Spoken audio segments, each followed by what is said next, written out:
Spiritual self-actualization, Tetzaveh 5782. I was once advised never to start off a sermon with a phrase, in this week's Parsha. As soon as people hear those words, they just want to go to sleep. So let me start off by saying, in last week's Parsha, we were introduced to the Mishkan, the tabernacle, which was a relatively grand structure. Now, I say relatively grand because obviously it couldn't compete with the grandeur of the Bet HaMikdash, with the temple. Yet, remember, these were former slaves who didn't have much, but yet they gave generously to build what for them was a grand structure. They really created a portable shul, synagogue. In a similar vein, this week, we're introduced to the Big Day Kahuna, the priestly vestments, which were also elaborate. They were like the Armani suits of the day.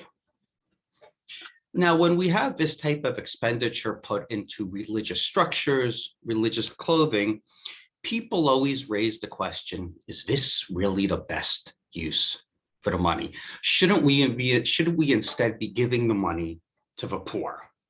I remember when I was on a tour of the old city of Jerusalem, the tour guide pointed to the Dome of the Rock, which is covered in gold.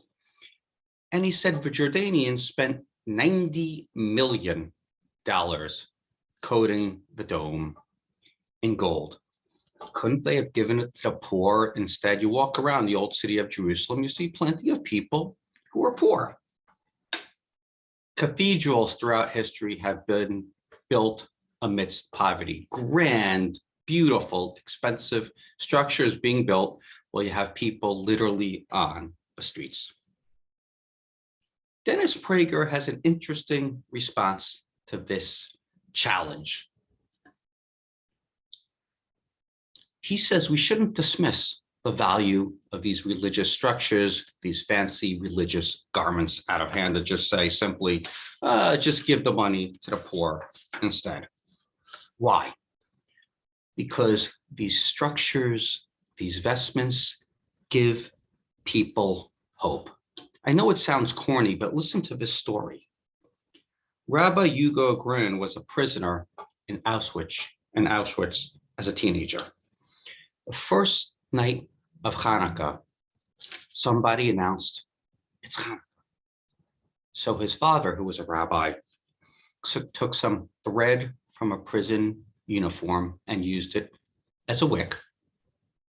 And he took some butter to use as oil, and they lit the Chanukiah, the menorah, for Hanukkah, despite the fact the Nazis had banned them from doing so. The young Hugo protested to his father and said, wait a minute, Dad, shouldn't we be using the thread for clothing and the butter for food? People don't have anything to wear if they're hungry. Why are we using it to make a menorah? His father explained that people can live a long time without food, but they can't live even a day without hope.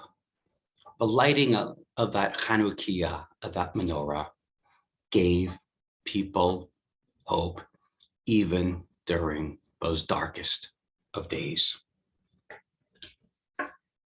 Religious structures, religious vestments, religious art gives people hope. Remember the psychological trauma many people experienced when the Notre Dame Cathedral in Paris was lit ablaze a few years ago?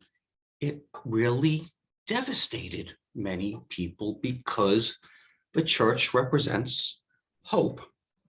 By the same token, the Mishkan, the tabernacle, represented hope to Bnei Yisrael, to the children of Israel. Though we're reading about it now, there's a view that Bnei Yisrael wasn't commanded to build the Mishkan until after what we read in next week's Parsha with the building of the Egel, the building of the calf. Why were they commanded to build a Mishkan, a tabernacle at all? because it's a tikkun, it's a remedy for the sin of the egel, of the calf. In other words, by building the calf, the people had distanced themselves from God. By building the Mishkan, the tabernacle, a place for God to dwell among them, they suddenly were able to draw closer to God again.